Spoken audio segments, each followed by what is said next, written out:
Entonces esos dos grandes cambios son importantes en cuanto a las consecuencias del no cumplimiento, digamos que ya no tienen relevancia jurídica.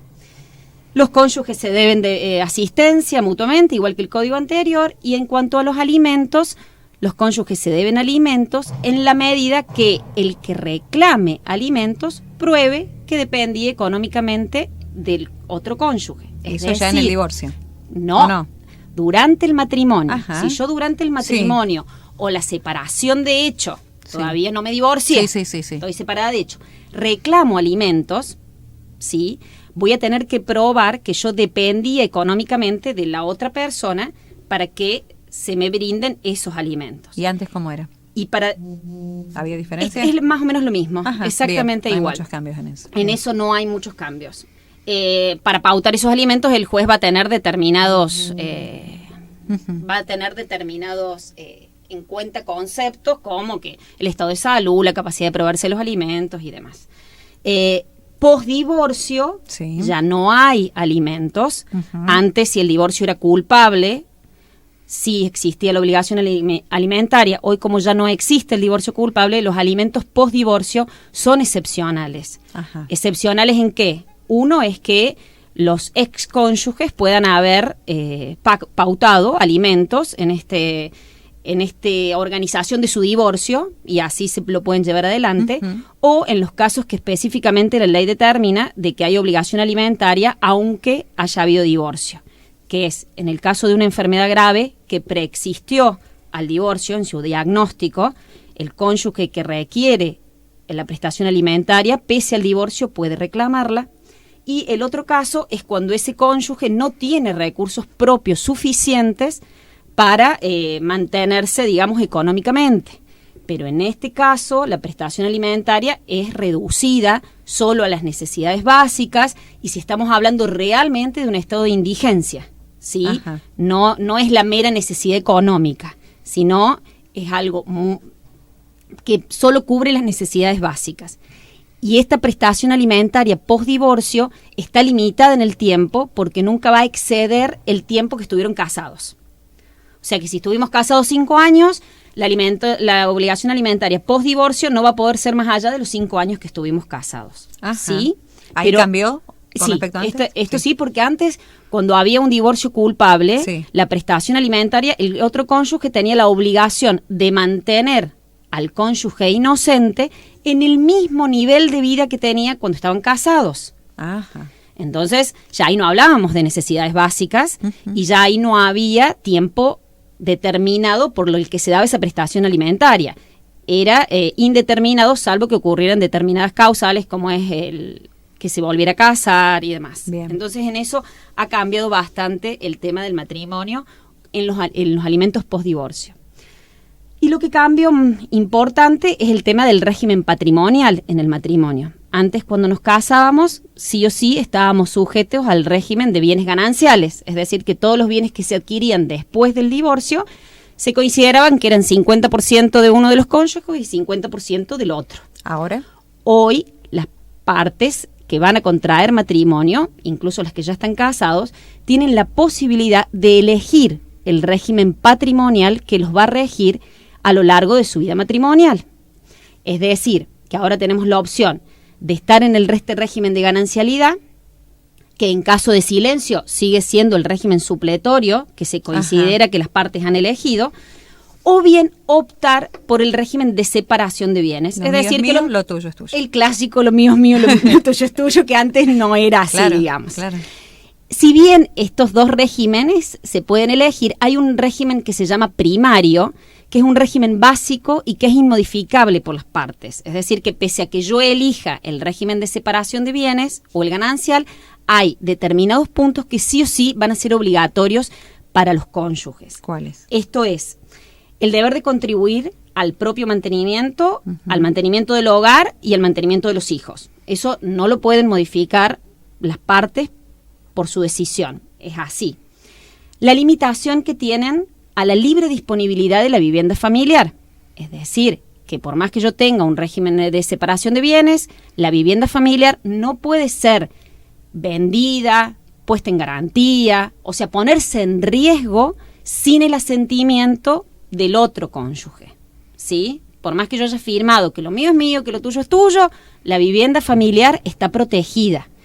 El cónyuge propietario de esa vivienda no puede hacer nada que afecte la posibilidad de disponer de esa vivienda sin el asentimiento del otro. Eso es muy importante. Segundo, la protección de la vivienda familiar frente a las deudas de los cónyuges. Digamos, la vivienda familiar está protegida de las deudas que contraigan los cónyuges con terceros.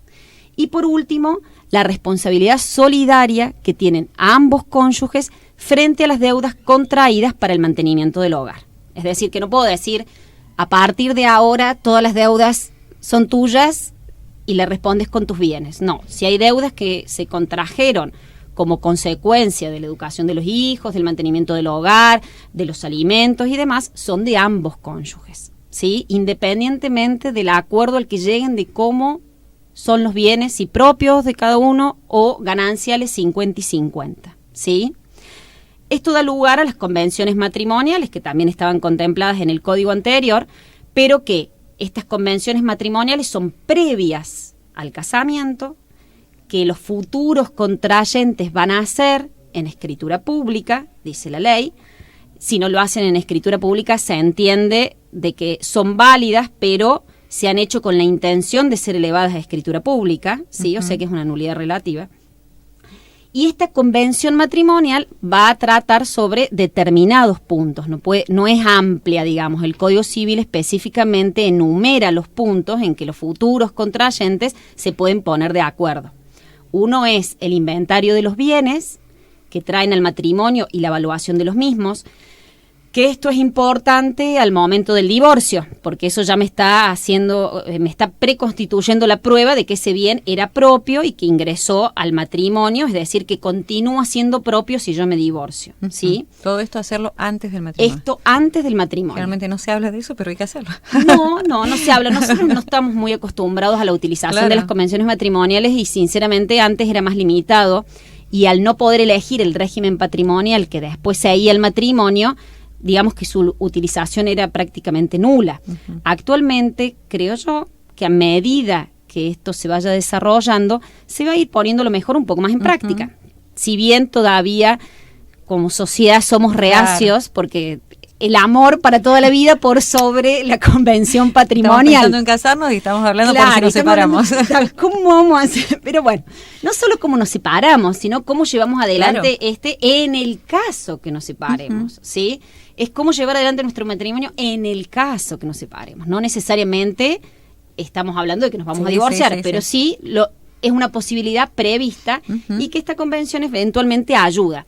También hace, cuando permite elegir el régimen patrimonial de los bienes, bueno, ya ahí cambia, porque si la pareja opta por un régimen de separación de bienes, cambia, lo que vayan adquiriendo será de cada titular a medida que lo adquiera, ¿sí? Entonces eso es importante si lo quieren prever con anticipación. Si no lo quieren prever, la ley entiende que se han sometido al régimen de ganancialidad, es decir, que lo que adquieren es 50% para cada uno de ellos. Este régimen del matrimonio también se puede cambiar cuando uno ya está casado. Es decir, yo me casé bajo el régimen de ganancialidad o no hice la opción en el momento, puedo posteriormente, mediante una escritura pública igual, acogerme al régimen de separación de bienes, ¿sí? Tiene que transcurrir un año desde que hice la opción a cualquiera de los dos regímenes. Sí. No puedo cambiar cada 6 meses, tiene que ser cada año. Y el código no establece límite en la cantidad de veces que yo pueda cambiar el régimen que va a regir las cuestiones patrimoniales en el matrimonio. Hay muchas críticas en relación a esto porque si bien el código ha intentado brindar cierta seguridad a los terceros, estas convenciones matrimoniales se deben inscribir en el acta, si los cónyuges eligen por el régimen de separación de bienes, en el acta de matrimonio, y también debe inscribirse en relación a los bienes, pero todavía hay muchas dudas de la seguridad jurídica en cuanto a terceros que van a ocasionar este cambio del régimen por uno u otro y que puede dar lugar a fraudes o a algún tipo de problemas que se presenten cuando hay deudas en contra de alguno de los cónyuges. Pero a medida que se vaya dando determinados casos y que los jueces jurisprudencialmente vayan haciendo sus fallos, determinando las consecuencias, se van a ir aclarando cómo puede afectar a terceros estas opciones por uno u otro régimen. Esos son los cambios más importantes en cuanto al matrimonio, que básicamente son dos: el régimen patrimonial y el tema de que se pueden casar parejas heterosexuales y parejas homosexuales. Una de las formas por las cuales concluye el matrimonio es el divorcio. Uh-huh. Y en esto hubo un cambio bastante importante, ya que no se requiere el plazo mínimo legal que exigía la ley antes, que era de 3 años. Uno tenía que estar 3 años casado para recién ahí poder interponer la demanda de divorcio. Eso ya no está más vigente, es decir que al mes, a los 2 meses, a los 10 días o al plazo que quiera, se puede interponer una demanda de divorcio. Y ahora ya pueden ser ambos cónyuges de común acuerdo o solo uno de ellos de manera unilateral. El único requisito que exige la ley es, acreditar el matrimonio mediante la partida correspondiente y una propuesta de cómo se van a regular los efectos de este divorcio. Esta propuesta es una condición indispensable para que se dé trámite a la demanda de divorcio. La propuesta de los efectos, es decir, cómo vamos a hacer si tenemos hijos menores en relación a los alimentos, en relación al régimen comunicacional, a la responsabilidad parental, al cuidado personal de los menores, o sea, todos esos puntos los vamos a tener que tener en cuenta al iniciar una demanda de divorcio, ya sea que la hagamos los dos juntos o la hagamos por separado.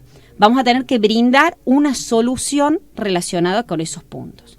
Relacionada también con el punto de qué vamos a hacer con nuestros bienes, cómo los vamos a dividir, quién se va a atribuir el hogar conyugal, si es uno o es el otro, cómo vamos a hacer con las deudas. O sea, básicamente es un plan, una propuesta para que si los dos están de acuerdo, directamente el juez va a dictar la sentencia y aprobar esta propuesta siempre y cuando no esté en contra de la moral, las buenas costumbres o la ley, digamos. Si es solamente uno de los cónyuges el que inicia la demanda y efectúa esta propuesta, el otro va a ser citado a juicio, se le va a dar un plazo para que conozca esta propuesta, comparezca a juicio y efectúe una contrapropuesta. Es decir, si no estoy de acuerdo en cómo mi cónyuge propuso la cuota alimentaria, en el monto, tengo derecho a efectuar una contrapropuesta y decir, no, este monto no, debe ser este monto. No estoy de acuerdo con que a ella se le atribuye el hogar conyugal o a él se le atribuye el hogar conyugal, yo propongo que hagamos esto. No estoy de acuerdo cómo vamos a dividir los bienes, yo propongo. Entonces el juez va a tener las dos propuestas, va a citar a los cónyuges a una audiencia en el cual va a intentar llegar a un acuerdo en base a las propuestas de cada uno de ellos. Lo importante de saber es que independientemente que no se pongan de acuerdo en la propuesta, el divorcio sí sale o sale. Es decir, que no impide decretar el divorcio vincular el no ponerse de acuerdo en la propuesta relacionada con todos o con alguno de los puntos, que eventualmente se podrá ampliar esto y ir por la vía que corresponda para ponerse de acuerdo en cuanto a alimentos, división de bienes y demás, ¿sí? Entonces, esta propuesta o esta forma de llevar adelante el divorcio, si bien en algunos casos va a solucionar muchos conflictos y va a ahorrar mucho tiempo en lo que se tenía, en otros se le critica porque es como que adelanta opinión en el juego que tenemos los abogados de negociaciones y demás, uno está adelantando la opinión en esa propuesta. No se sabe si yo hice una propuesta y el otro no me la acepta, si voy a estar obligado a mantenerla, porque yo a lo mejor propuse mayor cuota con la intención de quedarme con un bien, pero si el otro no me la acepta, todavía el código nada dice, y vamos a ver cómo se camina jurisprudencialmente, si yo estoy obligado a mantener esa propuesta o me puedo retractar de esa propuesta y, bueno, ya que él no me aceptó, poder hacer otra división o disposición o ofrecimiento de cuota alimentaria y demás. Sinceramente, es muy interesante el cambio en materia de divorcio. Creo que si las partes lo toman como una posibilidad de solucionar sus conflictos, va a ser bastante beneficiosa, porque los procesos de familia o de divorcio anteriores eran muy desgastantes. Cuando no había un divorcio de común acuerdo y no había la posibilidad de iniciar la demanda de divorcio por causal objetiva, que se decía que era por la separación de más de 3 años, y teníamos que recurrir a alguna de las causales para hablar de un divorcio culpable, es decir, que antes era yo me divorcio no porque quiero, sino porque vos tenés la culpa. Entonces tenía que probar la culpa del otro. Las injurias graves, el abandono del hogar, el intento de homicidio, eran complejo en el trámite y era muy desgastante para las partes llevar a los testigos, probar esta culpa, este desquicio matrimonial. Y básicamente lo que entendió los redactores de este nuevo código es que generalmente cuando hay culpa no es de una sola parte, sino que ya hay una desaveniencia matrimonial tan grande que lleva a una parte a hacer una cosa o a otra parte a hacer la otra, pero que no hay culpables en este divorcio. Es decir, que hoy a los jueces no les interesa por qué llegaron a divorciarse. Si fue culpa mía, si fue culpa tuya, si vos lo hiciste primero, si yo lo hice después, sino simplemente es el objeto del divorcio, de la separación en sí. Entonces, esto ahorra muchos sinsabores. Lo que sí incorpora como algo novedoso este proceso de divorcio también es la compensación económica.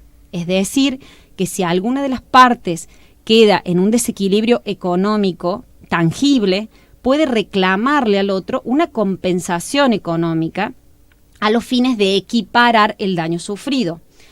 Esto significa, por ejemplo, que una mujer que se quedó en su casa cuidando a sus hijos y que no fue a trabajar, y al momento del divorcio ya estamos hablando de que no tiene alimentos, que no tiene la posibilidad de reclamarlos, entonces si queda en ese desequilibrio económico, tiene la posibilidad de reclamarle a su excónyuge que le brinde esa compensación económica, que va a ser en dinero, en efectivo, puede ser una prestación única o puede ser periódica, por un tiempo determinado. El de tiempo indeterminado es muy, muy excepcional y ya estaríamos hablando prácticamente de alimentos, pero sí por única vez un monto de dinero, o ese monto de dinero dividirlo en cuotas, por así decirlo, o bien disponer de la renta de algún bien para que se compense económicamente por un tiempo determinado. Entonces esos son los cambios principales en cuanto a matrimonio y divorcio del nuevo Código Civil. Victoria Soldano, muchas gracias. No, por favor, Valeria, gracias a vos. Le estás esperando un montón. ¿Me vas a decir